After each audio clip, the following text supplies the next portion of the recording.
Hi, everyone. Welcome back to the Mind Movement Health podcast. Today on the show, I have a very special guest, Fiona. Welcome to the podcast. Hi, thank you so much for having me. I'm very excited to be here. Well, I'm super excited because I like geeking out on sleep. I love my sleep.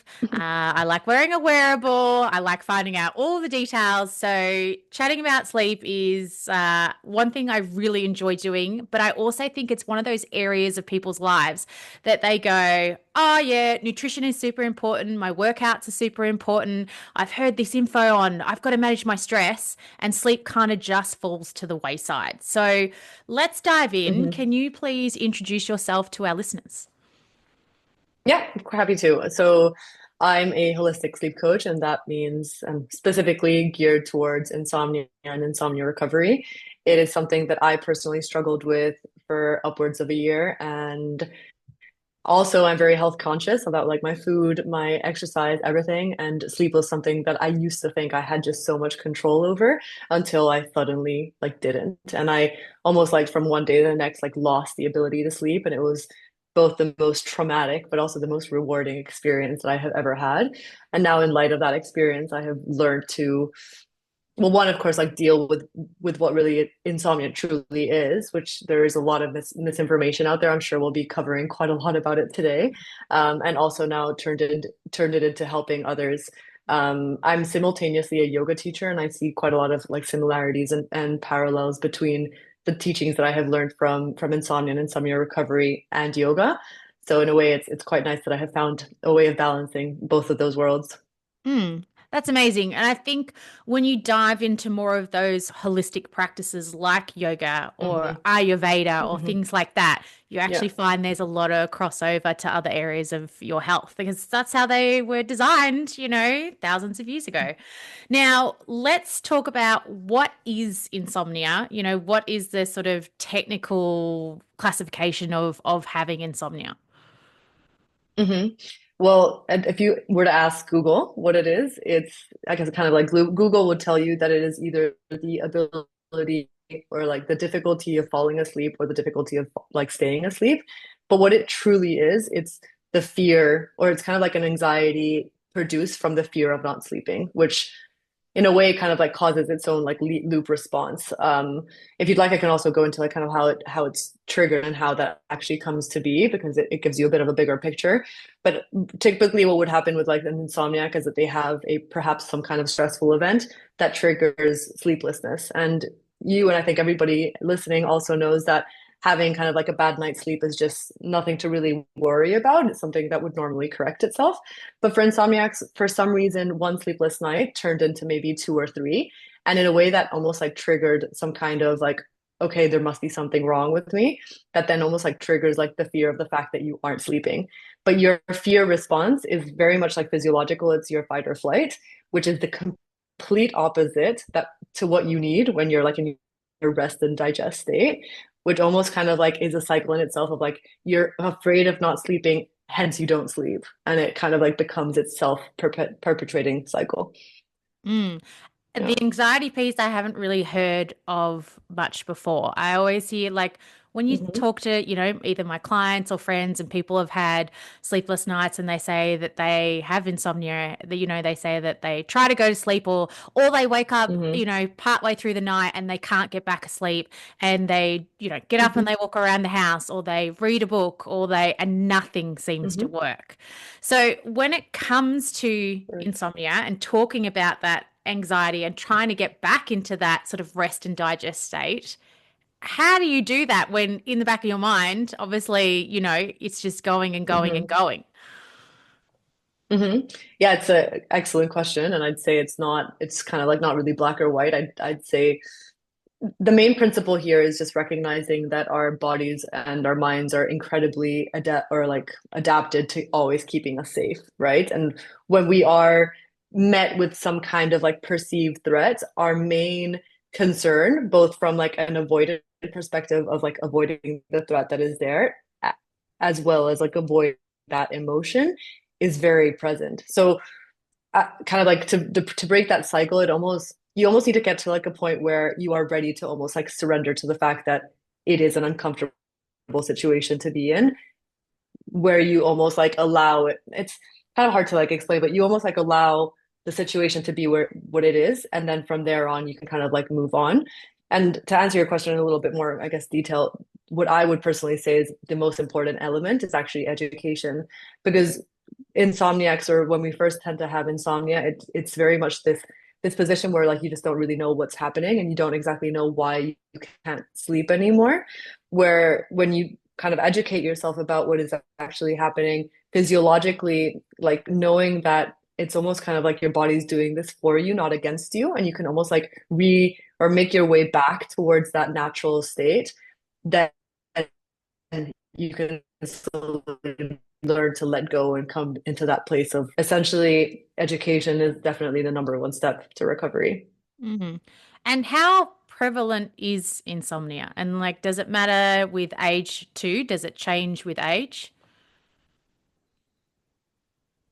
Yeah, for sure. So one, it's more common in women in comparison to men. It's also more prevalent in women and maybe like their menopausal periods during their life or during kind of like hormonal fluctuations. Reason being because not that hormones would cause insomnia, but hormonal changes can cause sleeplessness, disruption, and then perhaps insomnia is triggered from the reaction of the fact that you aren't sleeping. So definitely from studies, it says that women struggle with insomnia twice as often as men, and this affects actually millions of people around the world. It's what I find it almost crazy is I struggled with insomnia for quite a while, and I personally like I'm definitely like a fixer. And I remember I went to doctors to try and fix the issue online. Like I did so much research to try and fix it. And almost like nobody really knew what it truly was or how to actually help me. So I feel like there's a millions of people suffering with this because a lot of people just don't really know how to help them. Mm. Well, I would agree because I would, from people that I've talked to when they've had issues with sleeping, they'll go off to the doctor and they usually try to Yeah. give them a sleeping pill or or an antidepressant is another Hmm. sort of common one, but not maybe Yeah. addressing more of sort of the root causes. Correct. Yeah, and I went through that myself. Like I went through medication, and when I first went to the doctor was like, "Oh, you're probably just burnt out, or you have like just tons on your plate." And I I was like almost like comforted by the fact that a doctor or like a medical professional was saying that that was all it is. And once he prescribed sleeping pills, of course I slept for a month or like that the whole time that I had those sleeping pills. But as soon as you remove them, and you almost like remove that like delegation that sleep is something that something else is taking care of for me, then it's almost like you can find your way towards sleeping. But unfortunately, none of that actually helps. In fact, I definitely think that there is a place for medication along recovery, especially for someone who's perhaps like spending day in and day out without any sleep, and they can maybe find a little bit of comfort of actually getting a little bit of rest. But I think in other situations, sleeping pills can actually make the situation worse, as you maybe know from other kind of health focused approaches. Yeah. Well, Yeah. luckily for me, I haven't had any issues with insomnia. I'm that person that, I go to bed and within 30 seconds I'm asleep. My husband's trying to say goodnight and I'm Mhm. like, I'm out, I'm done. Not to say that, I'm in my early 40s, so I'm coming up to that sort of perimenopause stage where I may start having sleep Hmm. disruptions. But going back to, at the minute, if you read any wellness blog or listen to any podcast, they're always like, oh, you need to have all these amazing sleep habits in place and make sure your room is cool and, have a warm bath and have a sleep routine before you go to bed. Are these sorts of things going to Hmm. help with insomnia, or is it more like the anxiety that may be contributing to the insomnia? You may have to unpack that, whether or not maybe you need to see a psychologist or just spend some time connecting to Hmm. your body. Hmm. Yeah, that's I guess quite a loaded question because I there are different approaches to healing insomnia, and I definitely want to kind of like just bring awareness to that. My approach specifically, what helped me and what I also coach in is a combination of something called cognitive behavioral therapy for insomnia, which I can go into, and then also acceptance commitment therapy. So it's a bit of a combination of both. And when we're looking at things like sleep hacks or sleep hygiene, or that sleep is in some way controllable, you can, it's almost like implying the fact that sleep is something that you can almost like build on or build upon or kind of like create a very good habit around. And for insomniacs who are already fearful about the fact that they're not sleeping, when you're then told, oh, like all you need is a dark room, or oh, all you need is, I don't know, a fan running, or whatever it may be, it's purely confirming to your brain that there is in fact a threat, which is like wakefulness. And when all of these small little like hacks, I think for a normal sleeper, they're fine and they might actually improve sleep quality. That's a completely different kind of topic. But when it comes to like insomnia itself and people suffering with the fear of the fact that they're not sleeping, it might actually make them even more fearful of the fact that they're not getting that shut eye, because perhaps they're starting to implement these different things. And maybe yeah, it works one day. And then like the next day, you're like, oh, it doesn't work. So then you have to like almost like add in another thing. And I know this quite well for my own journey. I was like, okay, well, I can't drink coffee after 12, or I can't meet up with my friends anymore, or I can't have a glass of wine. And it was almost like if I finally find this like perfect kind of sleep hack and sleep routine, I will finally be able to sleep. When in fact, it's like the more you move away from like normal life, and the more you're almost like building your life around sleep being that kind of perfectly constructed, controllable outcome, the less likely it's going to happen that way. So I'd say that there's nothing wrong with like with all of these podcasts and all of this information around sleep, and for sure sleep is a pillar of health. But I think that where we're definitely going wrong in this dialogue is insinuating that sleep is a controllable like factor. Like things that I think that we truly can control related to our health is what we eat, or who we spend time with, or what kind of media we consume. But when it comes to sleep and like guaranteeing that you're going to get your 8 hours, like I don't really think that that maybe healthy, kind of like a healthy mindset for sure. Mm. Well, that's good because, like you said, it's a different conversation when it comes to the quality of your sleep rather than insomnia as such. Now, if somebody is Mhm. listening in and they don't have insomnia, but they Mhm. can you try to prevent it? Is it something that you can try to prevent, or is it just something that, it just happens and then you're in the thick of it? I think education for sure can help you prevent it. I'd say that it's all about like knowledge and knowing that like just sleep disruptions are just a very normal part of life, whether you are have or about to have a child, or have a young toddler, or have a stressful situation at work, or experiencing jet lag. Like sleeplessness is sometimes just a part of life. And I'd say that the number one way of like preventing insomnia is truly knowing that you don't need to go into like that fix it mode if you do experience those kind of like sleeplessness issues. And from my own experience, like I'd say so many times we think, oh, if I don't get like that good night's sleep, I won't be able to perform the next day. And to that, I'd almost like to say that our bodies are unbelievably resilient, and so much more resilient than you think that they are.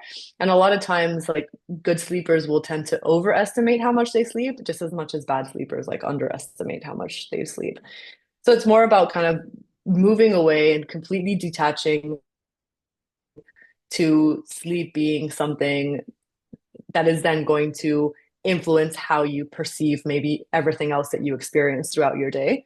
And knowing that there are just periods of like ups and downs with your sleep, and being fully okay with that, I think can definitely prevent sleeplessness, or I mean, insomnia specifically.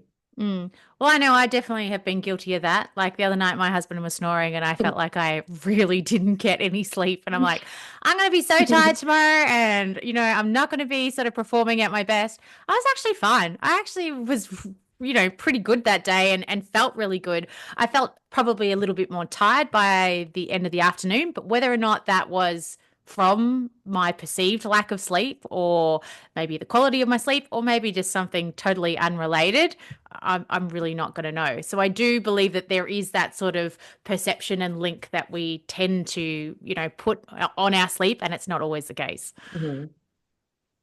Oh, 100%. And I think like this is where it all comes down to like the story you tell yourself, right? Like you were almost like surprised by the fact that you had such a great day on like such little sleep. And that happens to insomniacs like all the time. You're like, wait, there must be something wrong with me because I'm clearly performing, but this shouldn't be the case. Almost like it almost like doesn't add up.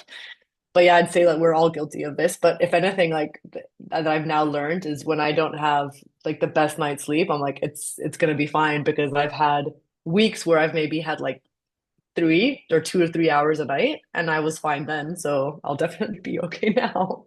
That's it. Or, Yeah, I think the other thing is the age related sort of thing. People are like, oh, well, when I was like 21, I could survive off no sleep. But now that I'm 35 or 40, there's no way that mm, I can do without my sleep. yeah. Oh, 100% different kind of like life stages. I'd almost like say that I need less sleep now than I did in my early 20s, though. Yeah, well, that's true. Probably, your brain stops when your brain's growing, it doesn't require more sleep. So there may be a sort of Sure. a growth link back to that as well. But can you share maybe, hmm one part of your technique with your coaching when you're working with someone that's suffering from insomnia? hmm Yeah, I like to break things down in four different key pillars. One, which I've mentioned quite a lot already, is that educational component.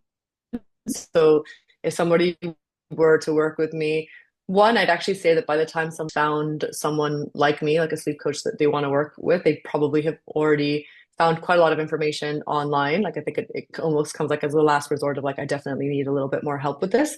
But it's definitely still starts with that, like making sure that the educational foundations around sleep and kind of what actually controls sleep, which is kind of like just your normal circadian rhythm or your sleep drive, like understanding those key elements around sleep, and then also understanding like how insomnia is actually number one. Then pillar number two, I'd say, is learning to be very uncomfortable with or comfortable, sorry, with being uncomfortable, which is where like acceptance commitment therapy comes in, and really being able to become like okay with like the discomfort of both not sleeping but also the thoughts and emotions that come up from that like willingness or wanting to control. Layer three would be something we call befriending wakefulness. So since insomnia is the fear of not sleeping, hence you are almost like fearful of being awake, we need to almost like retrain the mind that we are actually safe in these kinds of situations. So whether it's like during the day and you're already worried about maybe that night or maybe potentially not sleeping, there's definitely different kind of like elements, techniques that you can start implementing to almost like befriending that fear of wakefulness. And as well as at night. So in the middle of the night, like you also said this earlier, if you can't sleep, maybe you get out of bed, you do something you enjoy, you listen to a podcast. Those are definitely like techniques that really help to rewire your brain into thinking like, okay, there's actually nothing truly I need to fear here. And then level or layer four really is coming back to that self compassion and self kindness. Very important for recovery. There tends to be a few kind of predispositioning factors of people who suffer from insomnia, and they tend to be very type A, controlling, perfectionist type of personalities, and learning to be almost like kind and compassionate to yourself during that moment of hardship is so important because you almost want to let go of this idea of in some way being perfect when in fact clearly things aren't that perfect at the moment. So yeah, those would be like the kind of like the four main pillars that I help people almost like find on by themselves. I truly think that recovery is a very individual journey, and if somebody were to work with me, it's more like aiding them in that recovery, what recovery looks like for them, but really incorporating those four main layers. Mm. And I think, sort of as you said, that individuality is obviously going to be a really big thing because obviously everybody's coming to you with different backgrounds, different, probably, how long they've had insomnia for, um, you know, just their living situation, their working situation. When it comes to our circadian rhythm, because you mentioned that, how Mm-hmm. important is it to, do you believe there's a few sort of, I guess, theories out there now? We had the early bird, and then we had the sort of, Hmm. night owl that stays up. But now I've been reading there's other ones Hmm. saying that there's different types. There's more than just the two. There's like four different types of people with Hmm. different circadian rhythms. One, do you believe that, we have individualized circadian rhythms, or do we kind of just fall into one or the other?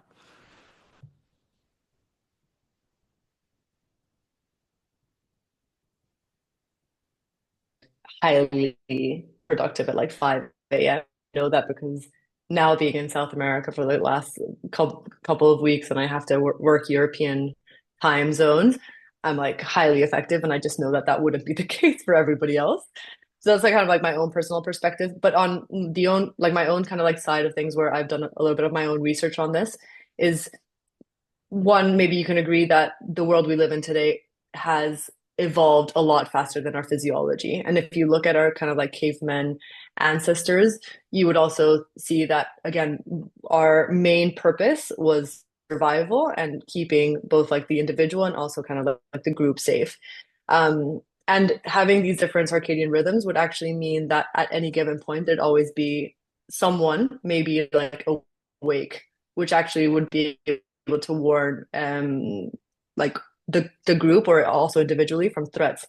And funny enough, this also comes into play with waking up in the middle of the night. So a lot of insomniacs tend to be scared about the fact that they perhaps have constant wake up times, but it actually goes back to the same principle that we all wake up multiple times during the night. Most of the time we just don't even remember, but we're actually waking up, scanning on our environment, making sure that we're safe and we're going back to sleep. And this is something that 100% of humans do. You just don't remember it. So I guess to answer your question, yeah, I believe that everybody has a very unique kind of rhythm. Hmm.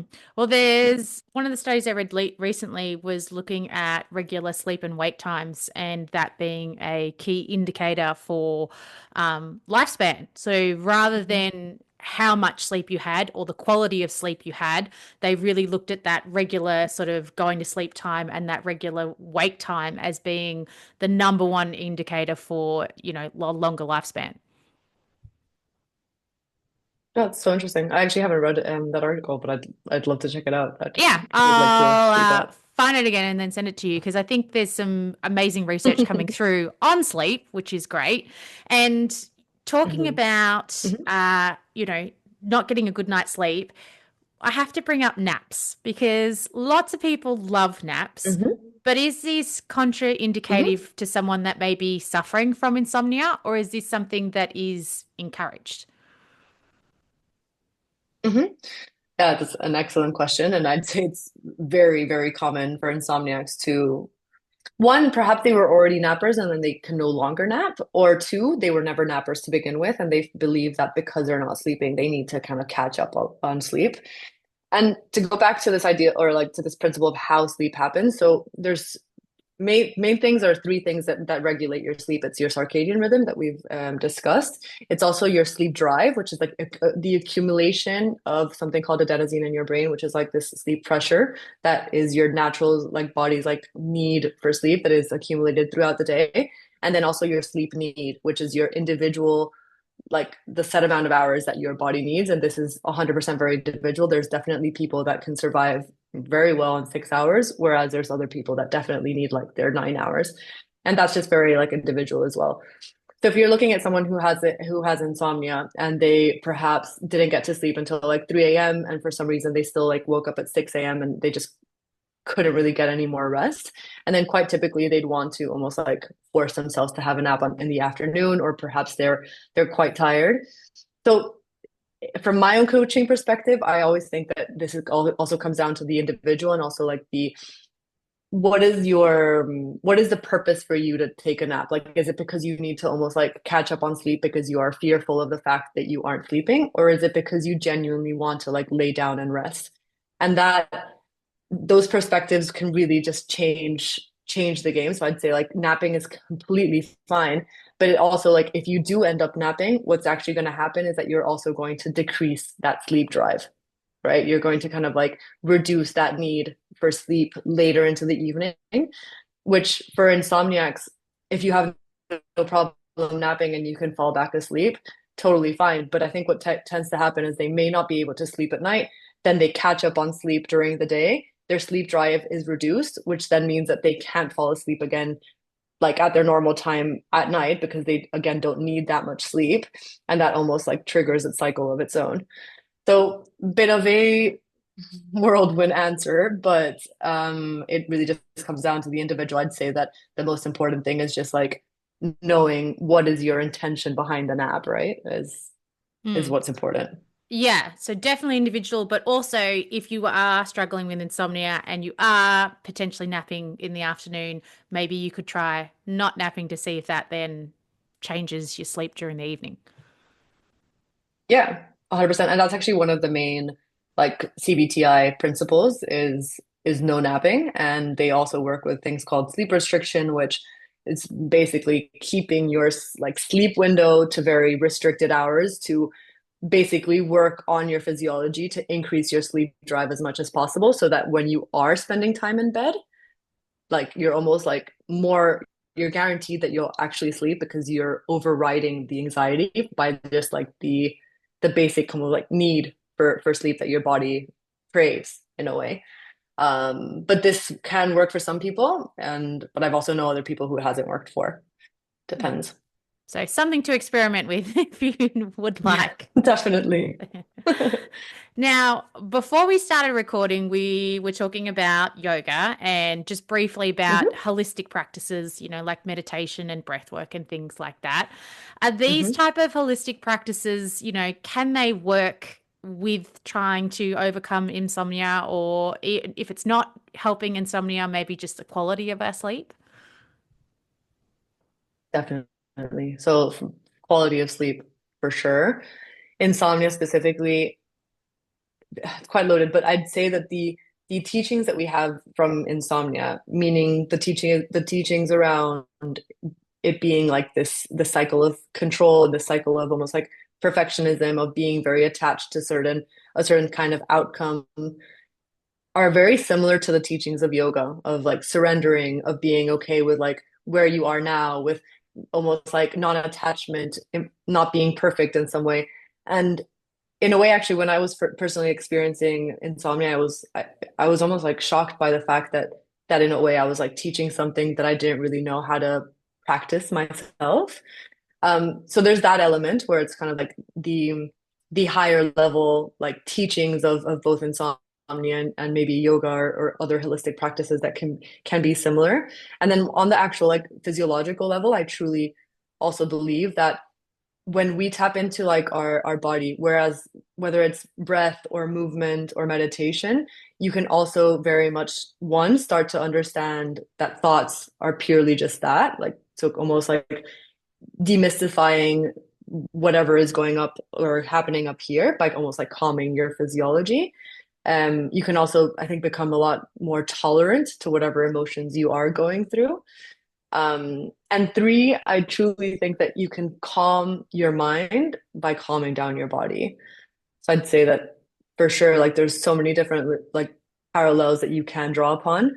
The only thing that I do think is something to or to notice is that when you're doing meditation to then make yourself sleep, again, you might have a little bit of a conflict, right? Because it's not about that. But I think if you use meditation to become aware of what's happening in your thoughts or what's happening in relation to like that need for control, or maybe even just tuning into that present moment of like truly feeling safe in whatever kind of situation you're in, then I think it's unbelievably helpful. Mm. Well, it kind of comes back to that sort of, as you've said a few times throughout the podcast, it's that reason behind it. If you're only doing it because Mm. you read somewhere, oh, yeah, this can help. Okay, well, I'll force myself to do it every night, even though I'm not really that interested, then, the benefits are not going to be coming through compared to somebody that's been, wanting to do it and is, as you sort of said, surrendering to the practice, whether or not that's yoga or, Hmm. meditation and being in the moment. And, that also means that they're not on their screens or they're not doing work or they're not allowing their mind to get busy. Again, it's going to Hmm. affect the outcomes of it. Yeah, no, 100%. It all comes down to intention. And I know that also so well because there were so many nights where I was like lying awake in bed at 3 a.m. and I was doing these like forced breath work exercises and I'm like, why isn't this not working? And it really truly comes down to the intention. As long as you're doing something to have some kind of specific outcome, but specifically an outcome that you can't control, it's like chasing a shadow. Like you just won't ever grasp it. It's always going to be, yeah, real, That, like that's not being able to truly achieve that. Yeah. Yeah. And it makes me think about, when people do start meditation and they're like, am I doing it correctly? Sometimes I fall Mm, asleep and I think that's wrong and I don't think I'm doing it right. Again, you're too up in that sort of, thinking of your head rather than just trying to mm. relax and enjoy the experience itself. Agree. And I've fallen asleep like meditating quite often, even in yoga classes.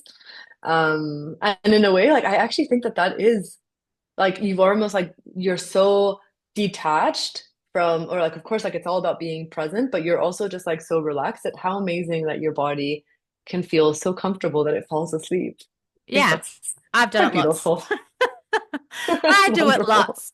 But then I feel better because, a lot of the different instructors that I've had have always been saying, well, that's what your body needed right now. Like Mm, just again, exactly. surrender to it, let it go. That's what your body needed. And it's like, oh yeah, I feel so much better after doing it too. Yeah. And I think that that's also what like true health comes down to. Like I've had my own like journey with like health and what health looks like for me. And I think it truly comes down both like from or as a yoga teacher, as a yoga practice, or even like with the coaching, is tuning into what your body truly needs, whether it's like exercise or meditation or falling asleep during meditation, and trusting that your body is unbelievably smart and working with your body and not against it is also like magical once you can find that balance.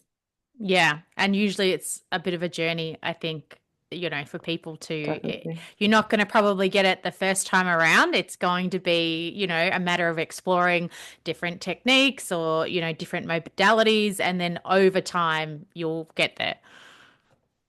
Yeah, yeah, I agree. It's a lot of trial and error. Now, I also just want to touch on, as we sort of come to the end, you were saying before that women Hmm. have much higher rates of insomnia. Why Hmm. is that? Is there, a different sort of brain chemistry that we have? Is there, we tend to be more type A personalities? Is there a combination of Hmm. factors that sort of lead to that? Yeah, I think there's a combination of factors. Like I've done my own research on this too, and most most studies are kind of inconclusive as to specifically why. One, there's a theory that yeah, we're more type A personality types. Two, hormonal fluctuations that men don't tend to experience like throughout the course of their life. And then also three, that women report it more often. So it also could almost be like I think women are more likely to reach out for help in times of need, whereas like men are very much like, oh, I'll go in and fix it myself. So it could be like a combination of all these three, but the combination of these three things mean that women report it twice as much as men do, or twice as often. Which is a lot, like, It's compared huge. to, yeah, like, so just, yeah, thinking about the underlying fact of that, there must be. I would also, my brain just goes to the fact that I think too, women tend to think about and ruminate on things more, or potentially not carry the burden. I'm trying to think of the right words, but I know as a mum, I'm constantly thinking about my kids. I'm thinking about my business that I run. I'm thinking about the household and things that need to be done that way. So I'm constantly thinking about so many, factors that are happening in life, which I don't necessarily think guys kind of ruminate on the same things.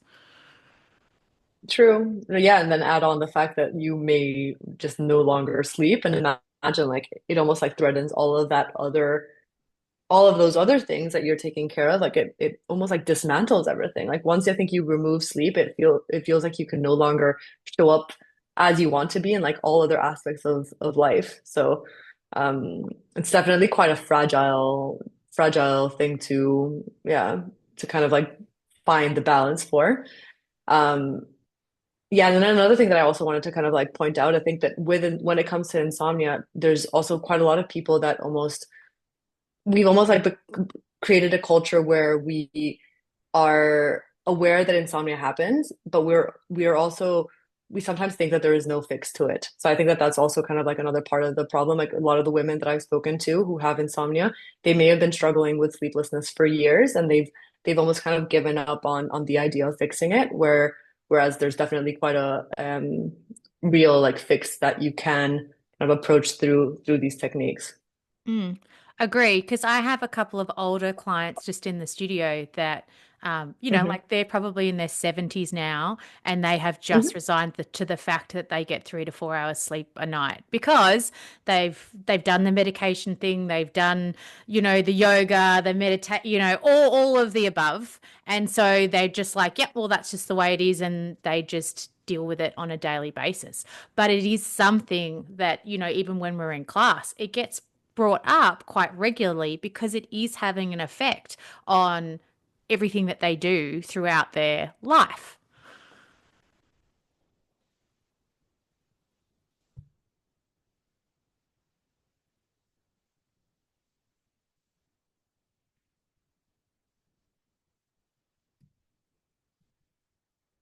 Well, I think I've lost you. Therapist. I spoke to all of my friends. Like nobody around me really knew how to help me. And until I found, honestly, I found a YouTube channel of somebody who had recovered from insomnia, and that's how I found these teachings myself. And I feel for people who haven't found them. Like there's someone on our coaching program who's been certified as a coach as well, and he's a therapist. So he's a psychotherapist. He's been practicing for almost 2 decades. He had insomnia for 7 years. And I actually asked him today, I said, how can it be that you are in the mental health space and you yourself, who knows all of like everything that's related to like acceptance commitment therapy, and that's his main approach, you never really found the answers. And it's almost like that perspective of like denial, like you just said, like you've almost kind of given up on the idea of it getting better, and you kind of just go on with life being a little sleepless. Which is really sad because I would really miss my sleep if I didn't get it. Same, same. Now, before we wrap up, is there anything that we haven't discussed or touched on that you think was really important to share? I think we touched on so many things. But I feel like the number one thing that I'd maybe like emphasize to finish off with is that element of self-compassion. It just goes a long way with whether it's insomnia or anything else that you're doing. Just almost recognize that you're human if you are struggling with insomnia, and it is a difficult situation, and kind of speaking badly to yourself throughout that situation or that moment isn't actually that helpful. And perhaps you can reframe how you speak to yourself in those moments, or think about how you would actually speak to a friend in those moments as in comparison to how you're actually speaking to yourself. Mm.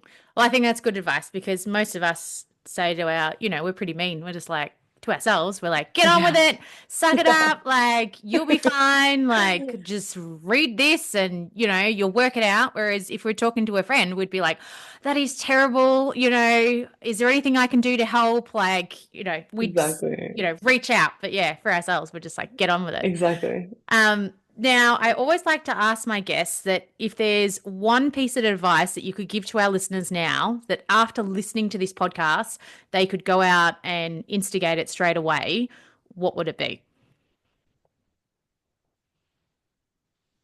Yeah, maybe I would say question the things that you listen or like hear about online as related to health, because I think that the main issue with sleep and the idea, or like insomnia specifically, is all of this are these ideas that are out there around not getting sleep being in some way harmful for our health. And I think that that is louder than the information that we have around when we don't sleep. So I'd say maybe just question what you hear, even if it's from your own doctor. Hmm. I think that's really great advice because I question my doctor all the time. No, it's good. And one thing I did question her recently, and I went out and worked it out myself, and she was like, "Oh, could you give me the information on that?" And it's like, yeah, I think we often place so much sort of fixings on that they will fix us to somebody else. We give our power away to someone Hmm. else to fix things. And sometimes they don't know as much as you, especially like a GP. They have to be across so many things that, yes, they know general information, but they're not an expert in sleep, or they're not an expert in a shoulder injury, because it's just not possible to be an expert in everything. So I think that's fantastic advice, that, take on everybody's, information, and then try to work out what's going to be best for you. Agree. And everybody has their own journey and like their own way to health and what healthy looks like for them. And I think that that's the true journey to health, is like finding that own balance, and that what that looks like for you on the individual level. Mm. And like you said, there's lots of information out there now. It's not always from credible sources. And sometimes when it is from a credible source, sometimes, like we were saying before, new studies come out all the time, new techniques come out Hmm. all the time. So, just I think getting information from various different people and platforms is good, just to see it all, rather than just sort of leaning into the one influencer you see online and being like, oh, well, that has to be the way to go. Oh, 100%. And I think when it comes specifically down to like something like sleep, or if you're struggling with something else that feels like it's not right in your life, like I think it's fine to question that feeling. Like for me, I was almost like I didn't want that to be my reality, and I questioned it, and I think that that's why I have recovered, because I was like curious about it. I questioned it, and I personally decided like recovery is a choice. Like I may not know how I'm going to recover, or how I'm going to maybe find myself or find my way out of this difficult situation, but like I choose myself, and like I choose like a different future for myself. And I think that truly comes down to like the individual level of like deciding that you want differently. Mm. And with just saying that, how long was your recovery journey, or are you still recovering? Because if people are listening in and being like, oh, yeah, Fiona says it's going to be 3 months and then I'm going to be, fixed, like, what is, a time period? Or is it just, again, very individual? Very individual. Like, I'd say that it's not immediate. Like, because our minds and our bodies are like just so incredibly smart at keeping us safe, teaching it otherwise, that we're not actually like in a position of threat, is going to take time. And like breaking kind of like that survival like instinct does take time. For me personally, from the moment that I truly surrendered to it, I'd say like I had like setbacks for around 6 months. But that's just me. Like, and I know other people that have struggled with insomnia for longer, for shorter. It really is just like such an individual like journey. I'd say that setbacks along the way are also completely normal, if not like a very important part of recovery. But eventually they kind of like lessen over time. And in fact, because you said that you're a very good sleeper, like I wasn't a great sleeper before, but I've been traveling quite a bit these past like 6 months, and I now fall asleep like during meal service on a plane, and I can be asleep when people are in the same room. And I almost like sleep better now than I ever did, which I almost find crazy. Yeah. Well, in saying that, I'm like, I am a very type A personality. So before I go to sleep tonight, I'll probably be like, oh no, I had that interview today and I said I was a really good sleeper and now I'm not falling asleep. So, I could definitely see how my type of personality could, become, or suffer from insomnia. But it's just one of those things that I guess that's where for me, where I have leaned into, making sure that I'm not working, up until going to bed. Yeah. And I do lean into things like breath work and Pilates, because that is me surrendering. And those practices definitely help me a lot, even though I may be type A. I don't feel like I'm over anxious and I may not have sleep problems now, but that's definitely not saying that in the future it Mhm. may not happen.